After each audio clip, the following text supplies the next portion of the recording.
प्यारे बच्चों,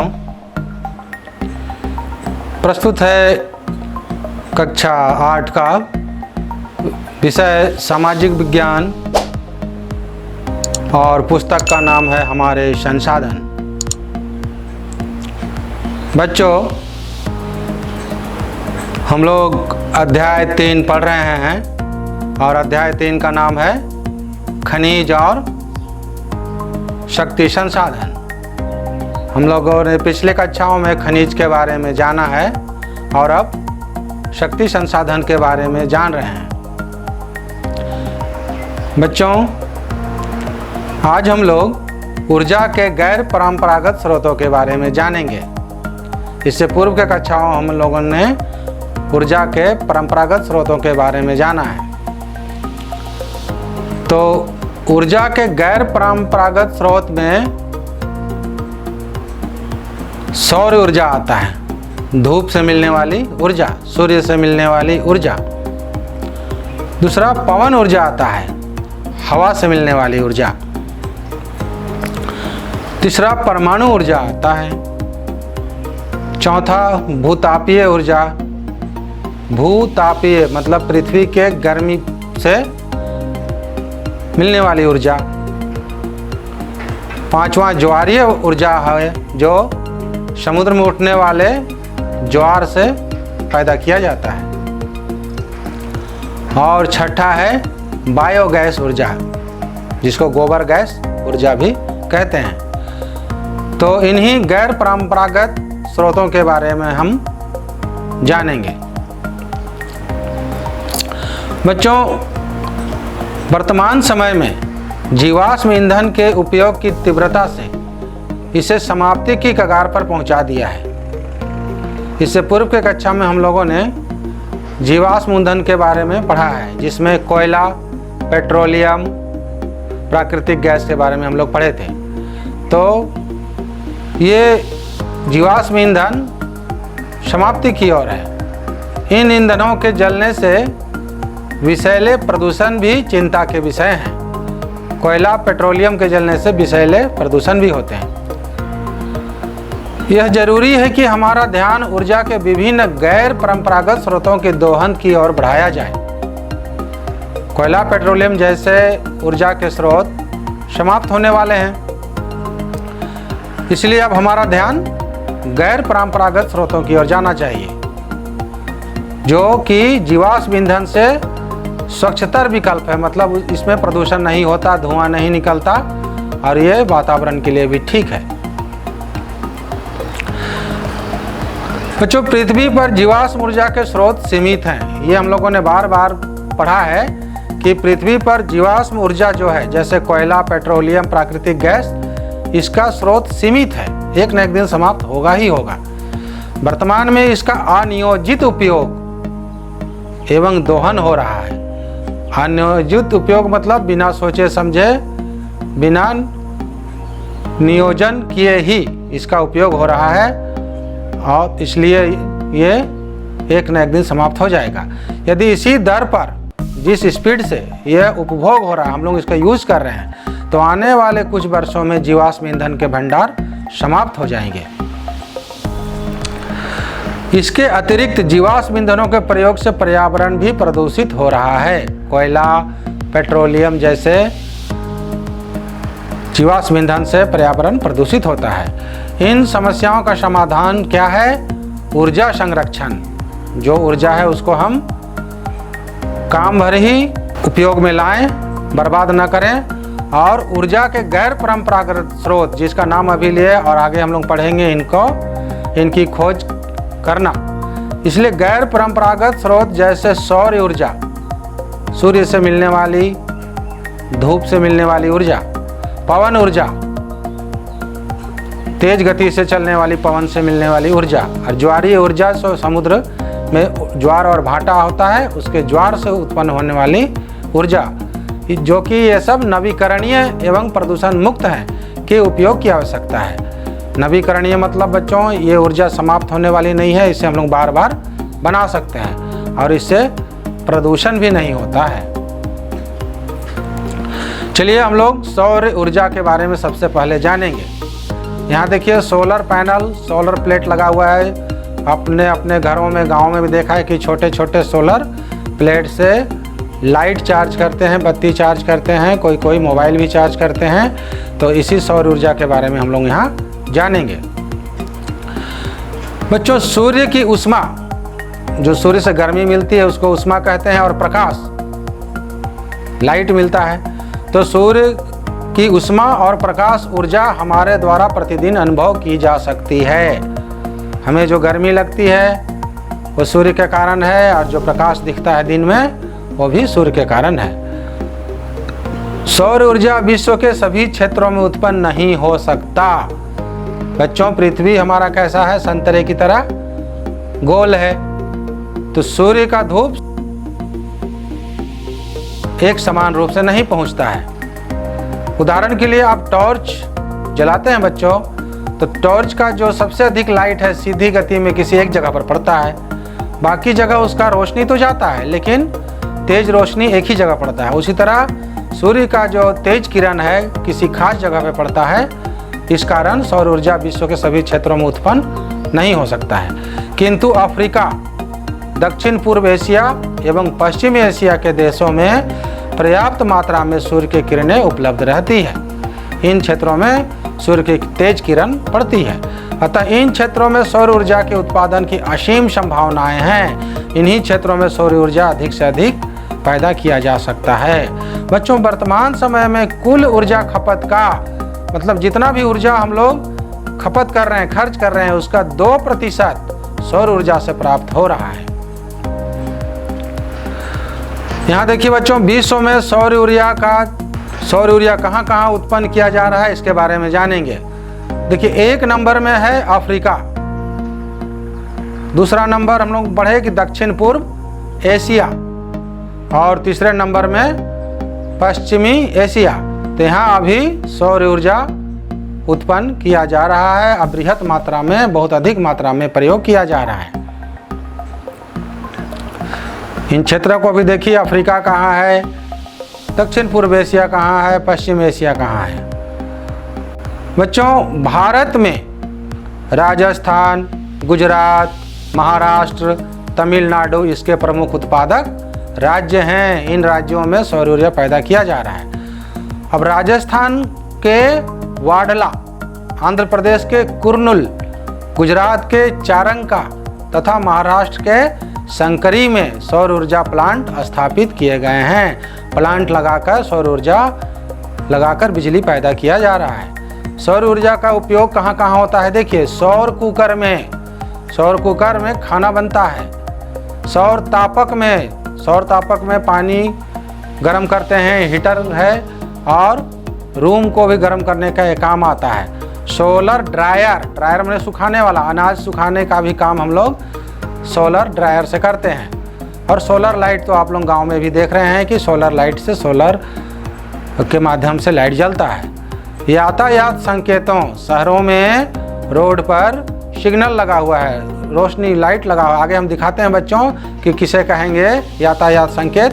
तो इन सभी में सौर ऊर्जा का उपयोग होने लगा है। तो देखिए बच्चों, भारत में कहाँ कहाँ पर सौर ऊर्जा का प्लांट लगा हुआ है। जैसे 1 नंबर देखिए राजस्थान है, 2 नंबर में ये गुजरात है, तीसरा नंबर में महाराष्ट्र है, चौथा नंबर में ये आंध्र प्रदेश है, और 5वां नंबर में तमिलनाडु है। 3 जगहों पर सौर ऊर्जा के प्लांट लगे हुए हैं। बच्चों, यहाँ देखिए जिन सामग्रियों का हम नाम लिए थे कि जिसमें सौर ऊर्जा उपयोग हो रहा है, सबसे 1 नंबर में आईना लगा हुआ है। देखिए, वो सोलर कुकर है जिसमें खाना पकता है। उसके ठीक बगल में देखिए अनाज सूख रहा है, ये ड्रायर है। 3 नंबर में देखिए गांव में भी लगा हुआ है, सोलर लाइट लगा हुआ है। और 4 नंबर में हीटर है, इससे पानी हीट किया जाता है, पानी गर्म किया जाता है। और सबसे लास्ट दाहिने कोने में जो मैंने कह रहा था कि यातायात संकेतक, रोड पे लगे सिग्नल में भी सौर ऊर्जा का उपयोग हो रहा है। बच्चों, अब इसका लाभ और हानि जान लेते हैं। सौर ऊर्जा का क्या लाभ है, सौर ऊर्जा से क्या हानि है। तो लाभ है कि ये प्रदूषण मुक्त है, इससे धुआं नहीं निकलता, आवाज़ नहीं करता है, तो ये प्रदूषण मुक्त है और अनवरत उपलब्ध है, हमेशा ये हम लोगों को मिलेगा।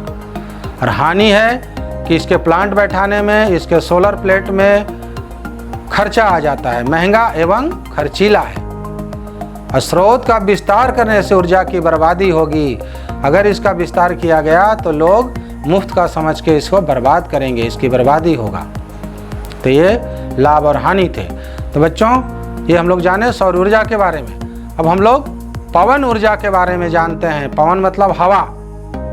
यहाँ देखिए एक और पवन चक्की की तस्वीर दी हुई है, आपके पुस्तक में भी पवन चक्की की तस्वीर दी हुई है। और पवन चक्की तेज पवन से घूमता है और घूमने से इधर बगल में देखिए चित्र कि फिर उसमें टरबाइन लगा हुआ है, टरबाइन घूमता है जो कि जनरेटर को घुमाता है और जनरेटर से बिजली ट्रांसफार्मर में जाता है और ट्रांसफार्मर से बिजली फिर हमारे घरों तक आता है। तो ये पवन ऊर्जा के बारे में अभी हम लोग जानेंगे।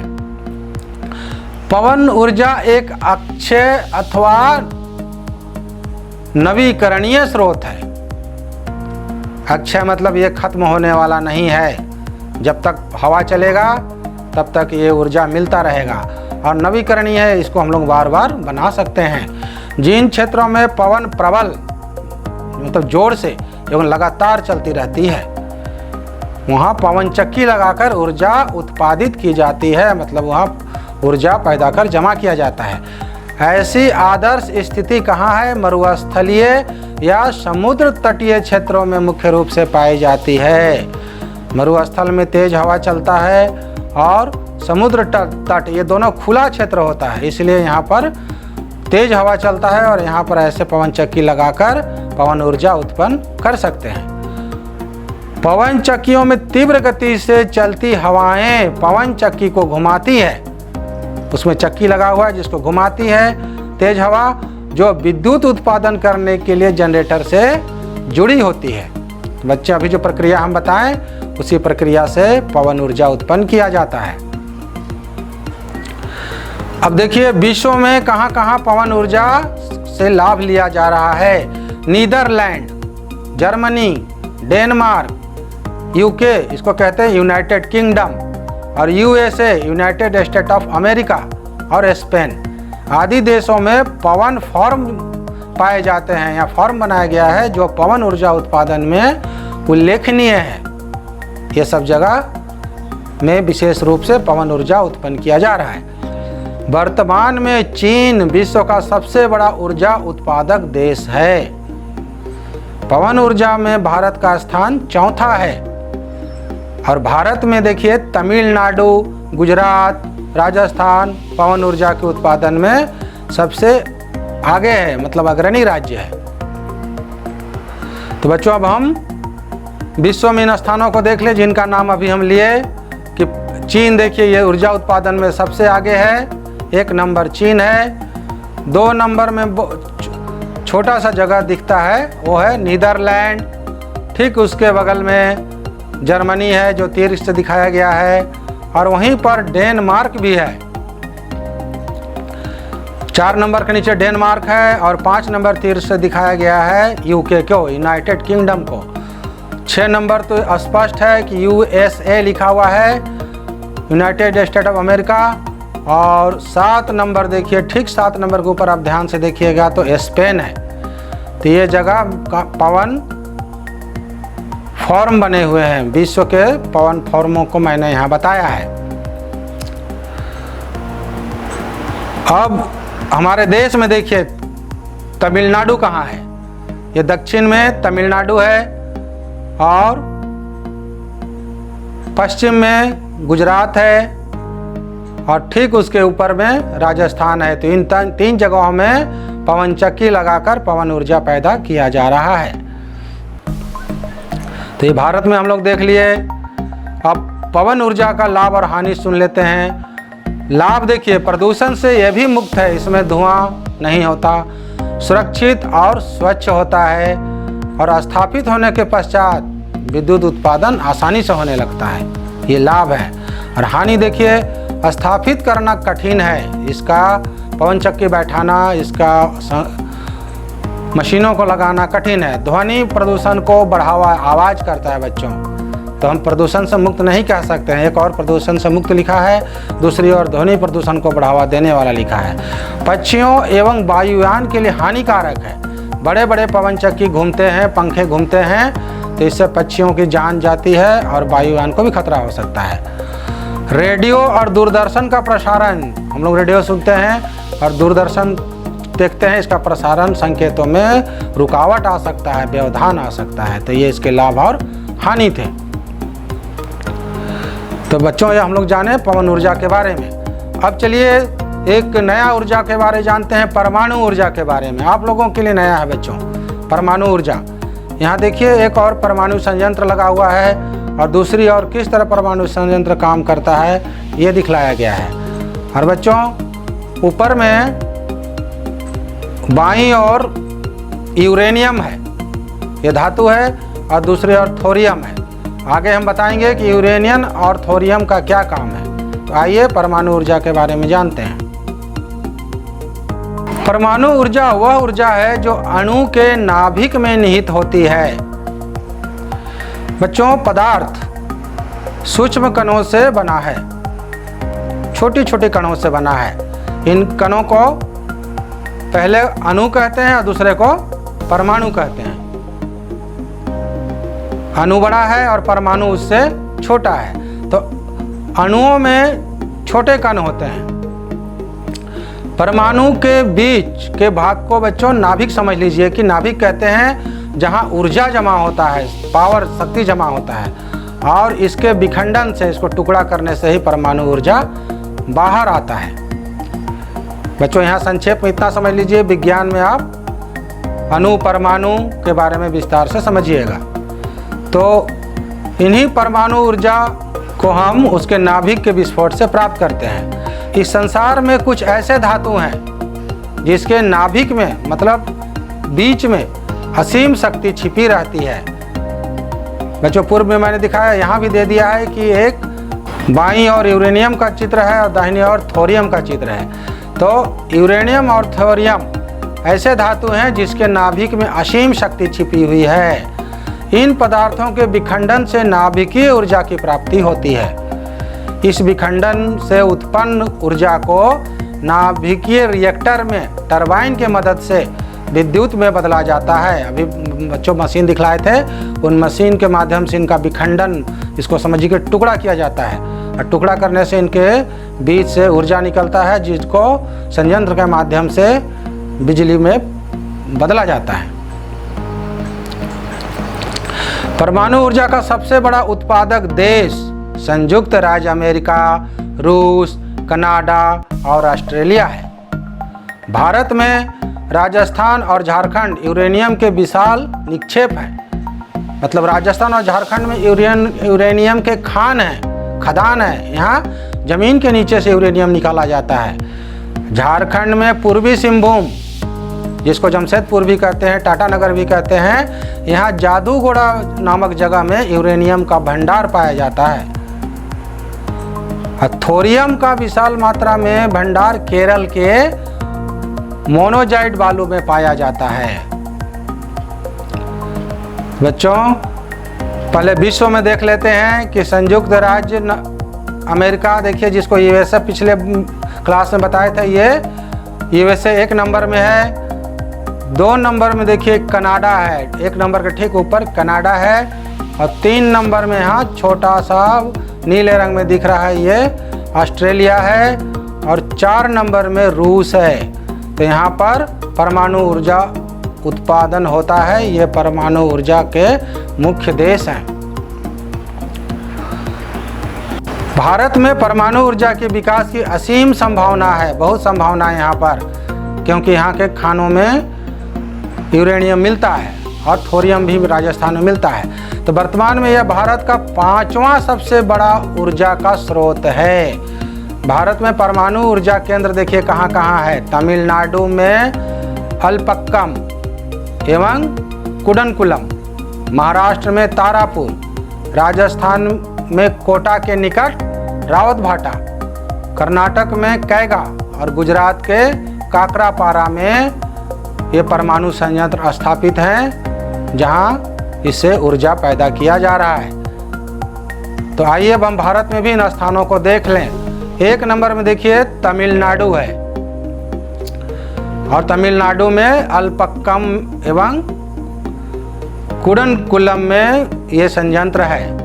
महाराष्ट्र के तारापुर में, राजस्थान में कोटा के निकट रावतभाटा में, एवं कर्नाटक में देखिए ये कर्नाटक के कैगा में, और गुजरात के काकरापारा में परमाणु ऊर्जा के केंद्र स्थापित हैं। तो इन स्थानों को बच्चों आप ध्यान से देखिएगा और याद रखने का प्रयास कीजिएगा।